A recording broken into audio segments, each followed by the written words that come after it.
The rate cut countdown is on and smart investors know what that means. Cheaper money, rising valuations and opportunity knocking across the ASX real estate sector. But which property stocks are still great bargains and which ones could explode higher once rates drop in December? Well, we've got the answers, and in a moment we'll reveal 3 ASX real estate stocks you'll want on your radar before the rate cut hits, with insight trusted by the likes of Bloomberg and CNBC and backed by an AFSL licence. You know you've come to the right place. I'm Philip Tortevsky, joined by senior analyst Janine Cox, and we are Wealth Within.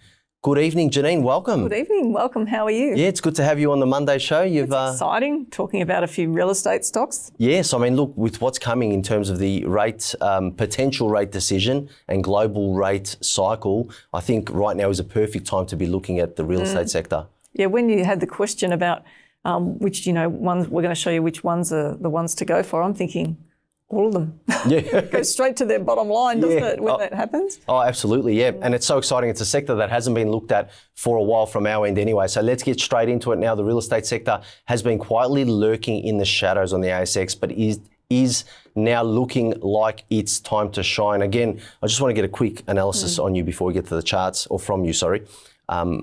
Is there a chance December that we do get that rate cut?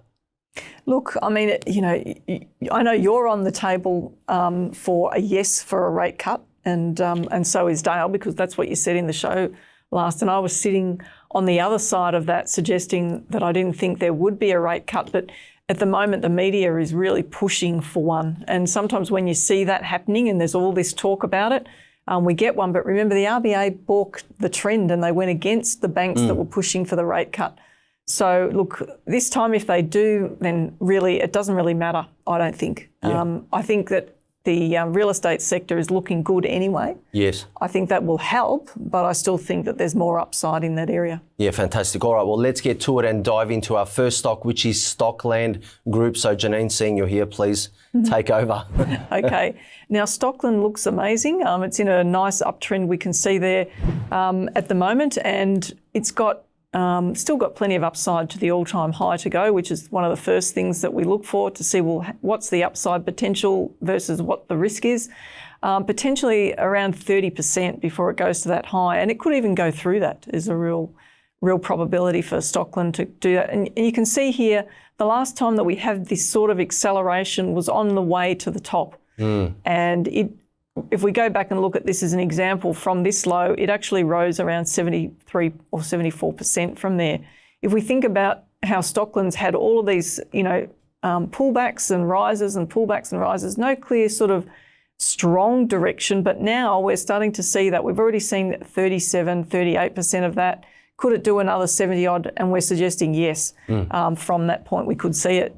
So I think it's just repeating the acceleration that we've seen in the past, and it's signature to where we are in the overall market. I mean, how many times have you seen this? Because I know you speak to graduates and students and even clients in the SMSF stuff about when a stock changes character and when the right time is to get involved. When you look at that chart of Stockland there, you're right. For a long period over the last 4, 5, 6 years, it's been trawling sideways, not giving you that clean expansion that we always talk about and teach in our courses to identify that moment.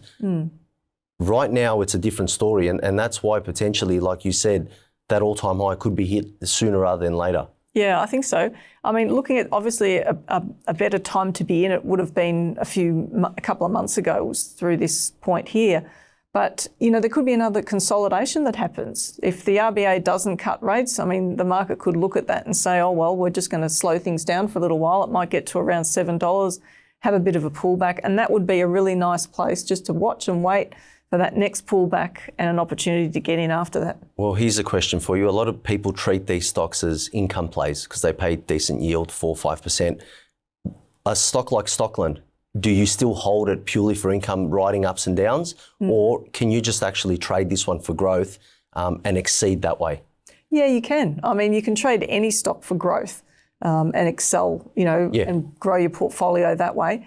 But I mean, I think this is historically, like you say, it's an income play, but every stock changes. At times they'll become more growth than income. Yeah, fantastic. All right, now if you want the skills to analyse the stuff you've seen here, and we show so many examples of what we do, get this book. It's How to Beat the Managed Funds by 20% by Dale Gillham. It is free. The link is in the description below. You just have to pay the shipping. Remember, it is a very good introduction to the things we teach.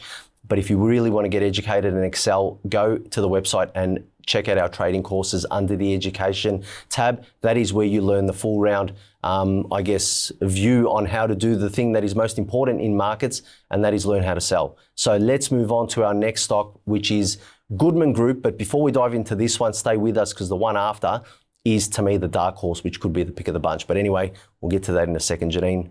You're Goodman. already telling them the suspense is there to get ready for the Well, last you got to one. build it up sometimes. Goodman is actually a favourite. I mean, it's just an amazing stock.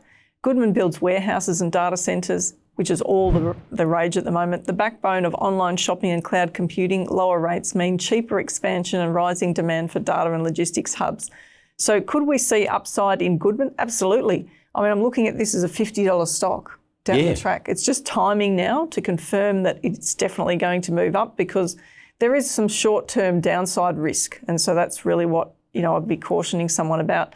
But you need a good set of rules for Goodman. If you have that, you can make the money. So you can see that this rise that we saw, so the recent high, it's not quite like any of the other ones that we've seen prior to that. The ones prior to that were shorter. So if someone's looking at this stock, I would say, although we're heading into that area where stocks tend to accelerate, and we've seen that with Stockland, don't assume that Goodman's going to do exactly the same. It might, but it's about, thinking that when it goes up, it will go up in, in steps. That's how we work it out. The market goes up in steps and down in elevators. Yes. Goodman's a classic example of that. We've just seen the elevator move finish, and now we could be back into the stepping stones up. Yeah, I think for me, where the real confidence comes in for further upside for Goodman, or where, the line in the sand would be, is when you look at what it's done with the previous all-time high. We have that level through there, and like BHP, like Rio, what's different about those stocks, and we're talking about big, good, strong stocks on our market, is how they react to when they get into blue sky territory. Yes, Rio, BHP, they've been poor from, a growth point of view over the last 5 years, but they've never really gone below that previous all-time high, meaning the market still finds value at those levels. Right now, Goodman, yes, with all that volatility, look how quickly it rose back up to find new support at new highs. And I think that's important. If you're thinking longer-term growth, and for this to sustain an uptrend, as long as it holds those levels, for me, that's crucial to watch. Yeah, I think that's a really, really good point because, let's face it, you could have bought, after a major crunch like this, you could have just bought anything and held onto it and made some good money. But now that we're in the territory around that all-time high, we're going to new highs, you need to be really skilled at what you're doing going forward and have some stop losses in place as well as some good strategies to ride the trend up. Yeah, great advice. All right, now time to get into our third stock, which is Vicinity Centres, code VCX. All right, Janine. Right. Now, if I go Shopping against centres. you, there's going to be there's going to be a big controversy, isn't there? Well, we're going to have to get Pedro back, I guess. No, I'm joking. Yep. Okay, so look at the chart there. I actually do agree with you. Jeez, I've saved myself, haven't I? Woo. If you look at this chart, I would say that it's probably got upside to that all-time high and beyond. We've seen, and why do I say that? Because if you look at Goodman, you've seen Goodman go to new all-time highs. Stockland hasn't made it yet, but it probably will eventually. We've got a 40% run to that high. Is that too much to expect from a stock like this? And I would say no, especially given the pattern formation that I'm seeing on this stock and the low that happened in 2023, and therefore what could follow after a low like that. Now, your knowledge of how patterns unfold will really give you a distinct edge in the market, understanding where the stock is in the bigger picture and whether to be short-term or whether to be more medium to long-term, and that's really important. But right now it looks really good. There could be a little bit of short-term resistance we're seeing here with this sideways move. But look, if it takes out that high and keeps going, there's plenty of upside potential for this one. Yeah, and just quickly in terms of the underlying, obviously, if we do get that easing cycle, which by all reports we've started out in the US, they've started, that just bodes well for shoppers, more money in the pocket. Shopping centres, you think, okay, that might be a place that you will see growth in VCX in the future. Well, consumer discretionary has been doing so well. Flying. So that's a sort of a sign. And the next thing will be what happens on Black Friday. That'll be the second sign to watch for. Yeah. Now, Phil, now that I'm on the show, I'd like to just do one more. I assume this, so yeah, please. You know me well. We've got time, why not? Let's go. What do you All got? right, now I've got Mirvac. The code is MGR. And we can see that the stock has been consolidating. It too is well below the all-time high, in fact, further than the others. So let's go and have a look at how far we are. So we're about 47% from this high, but from the all-time high, there's 134%. Can Mirvac get up there? That's the big question, isn't it? Can it? And I mean, more to the question is, when you look at Mirvac right now, does that get you a little bit excited? Because a lot of the other stocks we've shown, yes, they're in expansion, and there's a different style of trading that is more applicable to when you look at a stock that is getting ready to break out potentially. Yeah, exactly. This one falls in that category of not yet in that expansive run. What should traders or investors be looking out for? Well, obviously, without getting into too much detail, but when stocks are moving like this, that can sometimes be the most explosive onset of the big run. But you time it wrong, and you get caught back in that chop, and you end up getting whipsawed in and out a lot. So which is not fun. No. So when you look at this one, what's likely to unfold and where next? Look, even if you did get caught with a false start on a stock, which will happen at times, I mean, it's not the end of the world, because you're just going to take a short-term loss and potentially make a lot more when it does eventually run. But see, that's a professional mindset. A lot of people, when they look at it, they'll get burnt on the first trade and then not take the second one, even though the second one is the one that's going to get them to pull the trigger. Look, I mean, I've done that myself before. That's just human nature. But if you have a look at this one, you can see how far is the stop away from that entry point. I mean, down to this low here, it's only 10% that we're risking. And property stocks are often what I would call plodders most of the time. You can see this sort of